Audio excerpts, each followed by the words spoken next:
Let us now turn our attention to that other war raging in the Middle East for over 6 months now.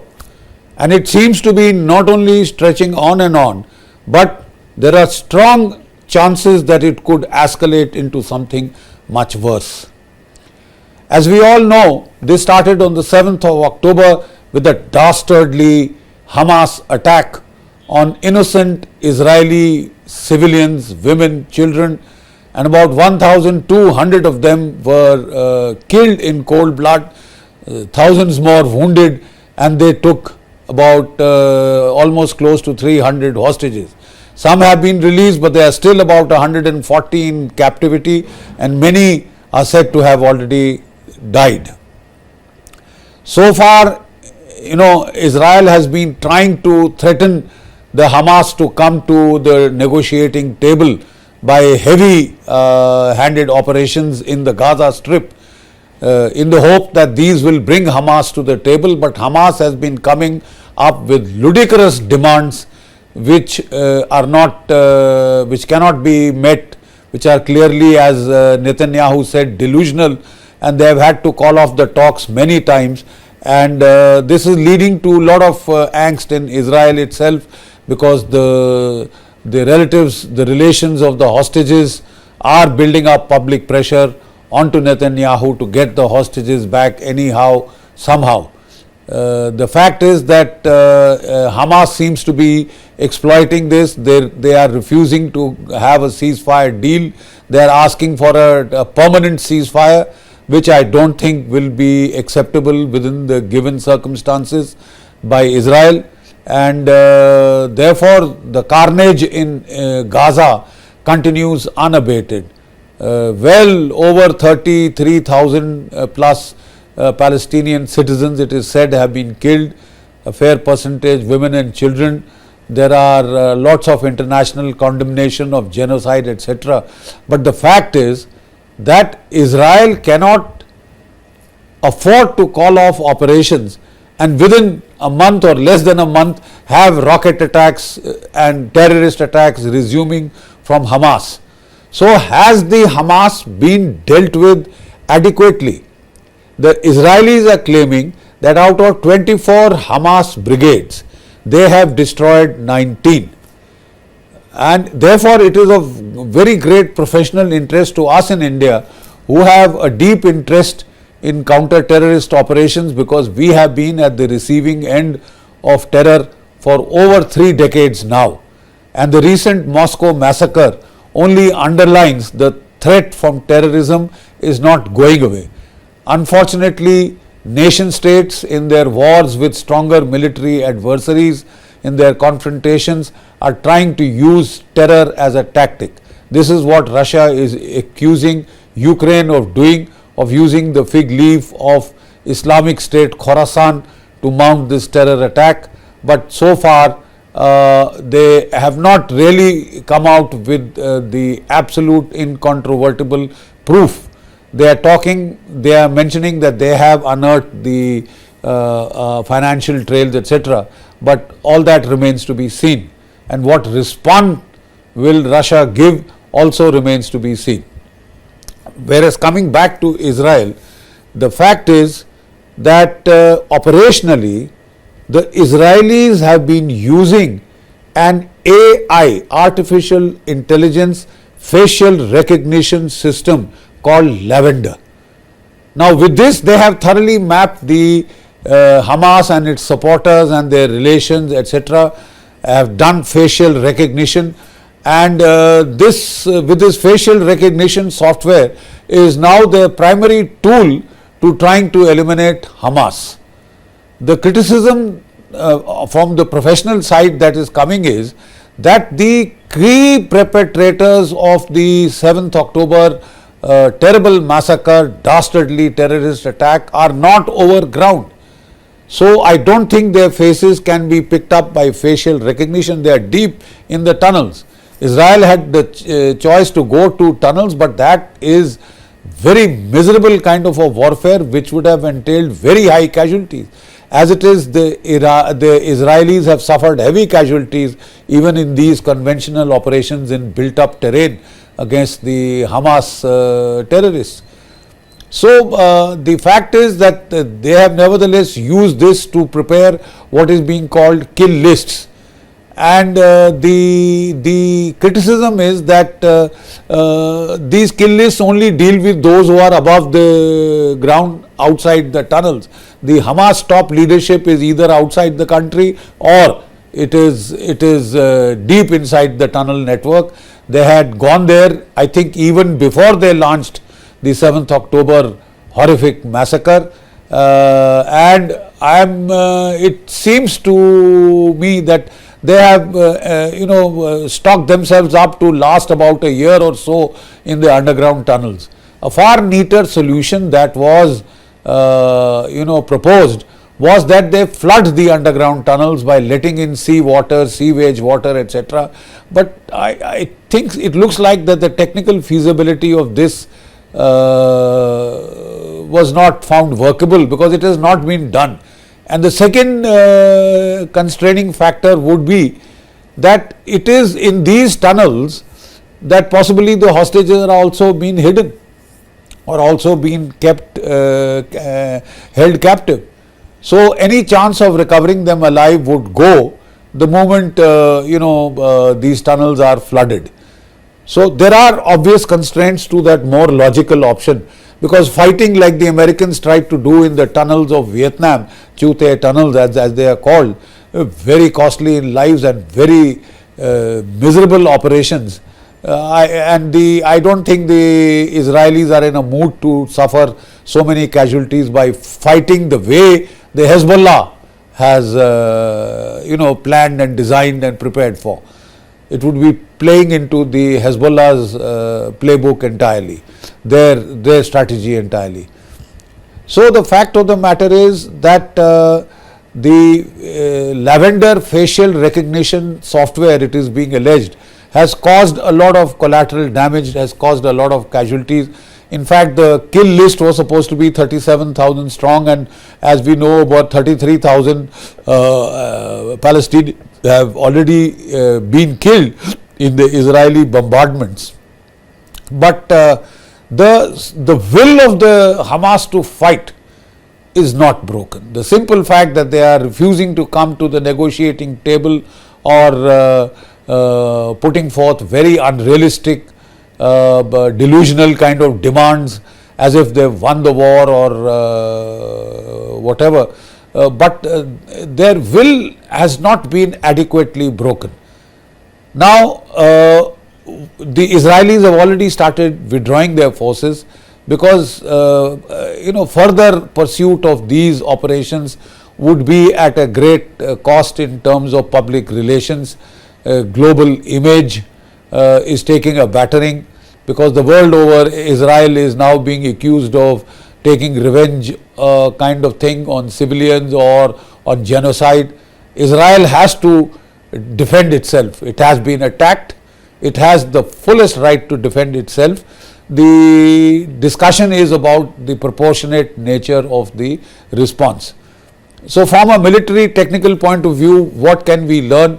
The lavender artificial intelligence software does not seem to have worked very well, because the key leadership, which is under the tunnel underground, is not amenable to facial recognition from satellites, from drones, from aerial reconnaissance.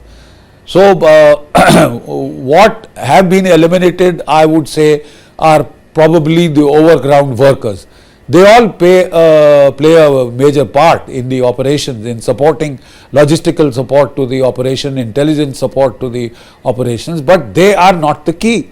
They are not the decision makers. They are not the command and control element. To kill the Hamas or to cause severe attrition on it of a level that will degrade its abilities for some time to come, you will have to go for the command and control element. Now, how we do that is the problem area. So there are lessons to be learned. There are very obvious lessons to be learned. Over-reliance on artificial intelligence vis-a-vis human intelligence is the key to the problem. The Indian experience has been that human intelligence in the ultimate analysis is the key factor, is absolutely the key factor, And it is only a combination of human intelligence with the artificial intelligence in support, in tandem, which sort of delivers full results. In any case, it's still too early to say. We have to await the outcome of these operations. The Israelis did attack the Rafah hospital, which was being used as a major base by the Hamas.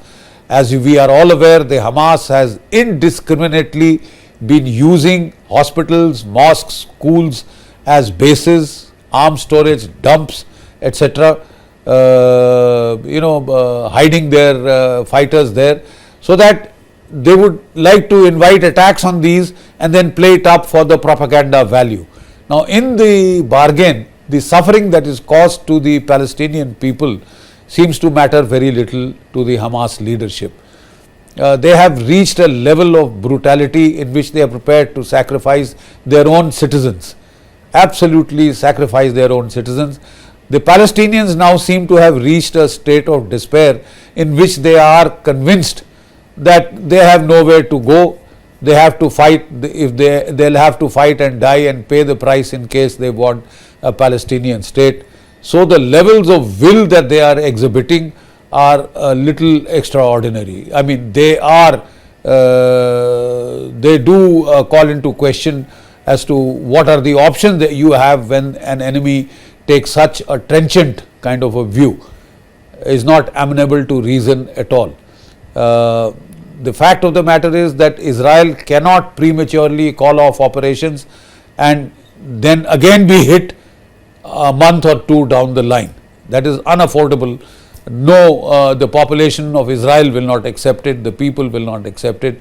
So the Netanyahu government has to ensure that significant attrition of a deterrent order is imposed on the Hamas. Whether it has been achieved up till now or not is open to question. Time will tell. But the fact is that the Israelis are now withdrawing their troops from Gaza in view of the heavy international pressure. And now the Biden administration has taken a very stern line and is reading out the Retaliation Act to Israel. They have almost threatened to they have not done it. Biden has been saying he stands solidly behind Israel, but that he is been criticizing the methods adopted by Prime Minister Netanyahu. Israel is already in the process of shifting forces towards the Hezbollah. And I would not be too surprised if Israel mounts a limited or even a larger scale offensive against the Hezbollah. They would not like to involve the Hezbollah, but the fact is that Hezbollah is a clear threat to northern Israel.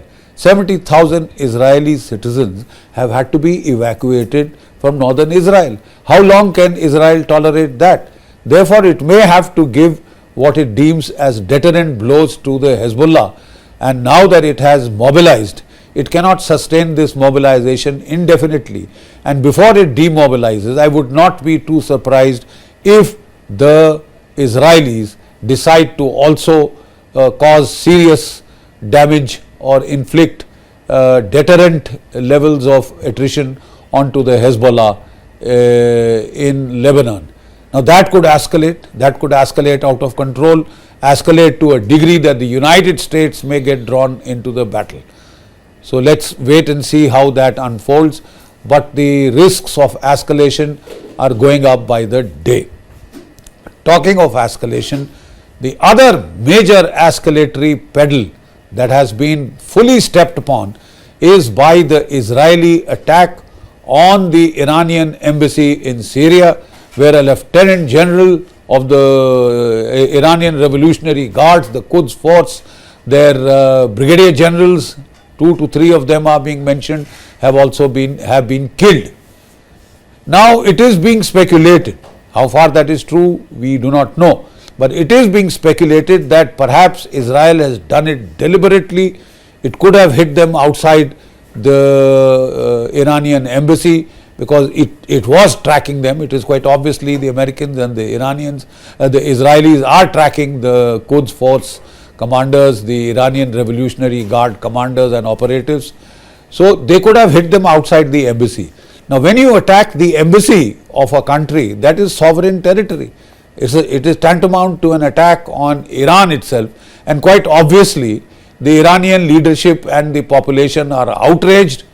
The Iranian leadership is now vying to take revenge.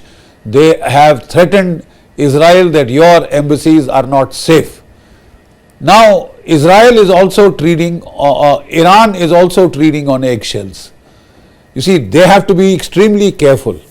There are reports that Iran has stockpiled a huge store of enriched uranium, and it is ready any time to create 2 to 3 atomic devices, perhaps more. Now, this is a serious worry for the United States and primarily for Israel, which views it as an existential threat. So, was the Israeli attack on the Iranian embassy in Syria designed to provoke Iran into escalatory measures, which would then enable Israel to hit back, possibly target the Iranian nuclear facilities? But that would lead to a major escalation. So, what can Iran do in the given circumstances? It has to do something that shows that it is a power. It wants to tell the Middle East, it wants to tell the region, it wants to tell the world that it is a power to reckon with. It cannot be trifled with, and that it has a reputation for resolve, that it will hit back. What is as a given certainty. If you hit Iran, you can expect to be hit back, paid back in your same coin. So, what are the military options for Iran? Iran has a huge missile force. Thousands of them are capable of reaching Israel proper. So, they could, going in the matrix of options, hit targets in Tel Aviv proper, in Iran proper, in Israel proper. The chances there are that Israel has a very effective anti-missile defense. It has the Iron Dome, etc. So, the chances of these missiles, unless they are fired in large numbers, getting through are somewhat slim. And if you use missiles in large number, well, that becomes an act of war. So, there is a kind of a double bind there. So, I am not sure whether Iran will attempt an attack on Tel Aviv or Israel proper. It could attempt a sneak attack, let us say, on a Israeli port or some such symbolic target. But any attacks on Israeli governmental centers, defense installations may be ruled out.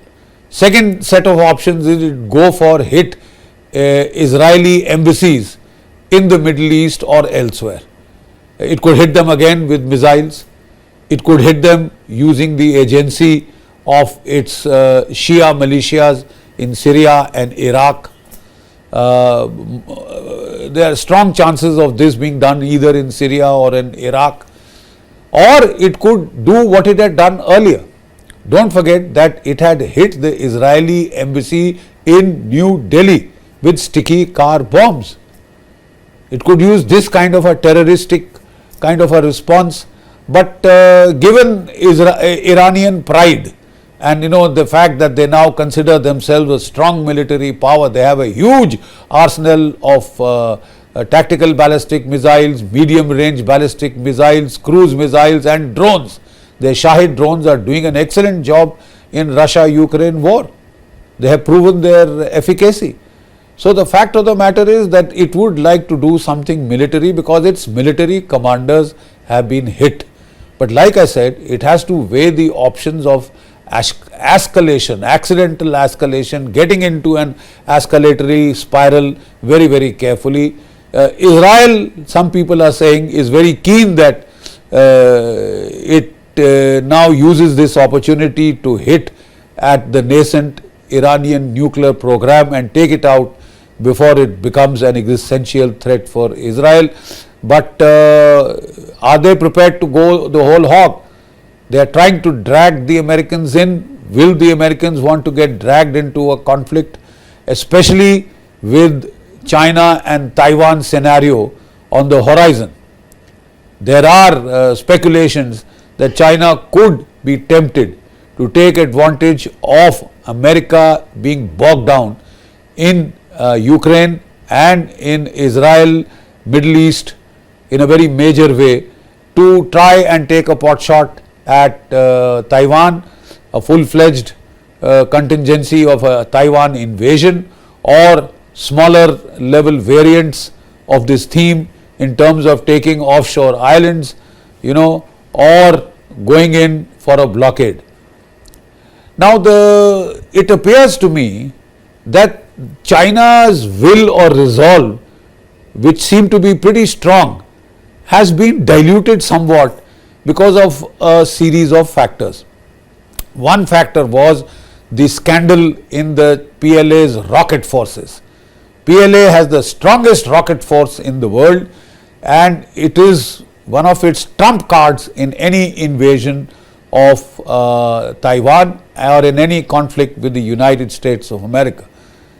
But it was rumored, there are speculations, that generals of the rocket force of the PLA, many of whom are now have been sacked, maybe they are dead, they were accused of corruption of an order that they had filled these missiles with water, that they had taken out their warheads, explosive material, and were using them for cooking meals. I mean, this is unimaginable, but these speculations are in the realm, in the social media and in many very credible channels.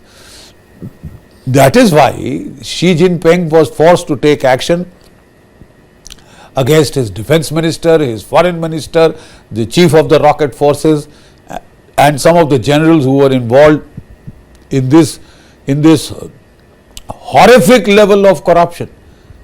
This is treachery of the highest order, treason of the highest order, and I think Xi Jinping has taken strong action. Those people have vanished, but certainly it would put a big spanner in any plans that China may have had. The second factor is that America has now secured bases in Philippines. The bases in Luzon, North Philippines, put it within 600 miles of the southern cities of China. Bases in Japan, Okinawa, etc., put it within 600 miles of China's northern cities. So, any Chinese projected invasion of Taiwan would be seriously threatened from the Bakshi Channel by the American forces now deployed in the Philippines, by the American F-22 fighter jets, which are deployed not on aircraft carriers but on land bases, where they can be repaired, overhauled, etc., kept for a long time. So, I think these have thrown a spanner in Chinese intentions, which a few months back seemed very clear, and China is chickening out of their so-called Taiwan invasion scenario is a possibility. Should that be so, does the United States and does Israel think that they could use this opportunity to defang Iran's nascent nuclear program? Was this provocation meant towards that end? This is a very, very delicate situation, and the world could be in serious trouble if the escalatory spiral goes out of control. Iran is not exactly a pushover, though it may lose the war. The damage it can inflict on Israel, on the Middle East, on the oil fields could be catastrophic for the global economy. Such a war would have dire and serious implications for the global economy, for oil prices, and I am not very sure whether President Biden in an election year wants to have a real spurt in oil prices, spoil his election campaign. There were rumors, there were reports that he has been telling Ukraine to go slow on attacking Russian infrastructure because that is causing a shooting up of the oil prices, and whether he would want that in an election year is open to question. Therefore, we have to carefully wait and watch over what happens in the next few hours and days in the Middle East? How will Iran retaliate? What will Israel do in response to whatever retaliatory measure that Iran takes? Will the United States get sucked in to this conflict? Iran has been holding out the olive branch to the United States. It is telling them, we won't do anything to your people, stay out of harm's way, etc. Because escalation management, escalation control is a very, very critical feature in this conflict. Whether it will spin out of control or not, the coming days and weeks will tell. The world is teetering on the edge of a precipice. Thank you.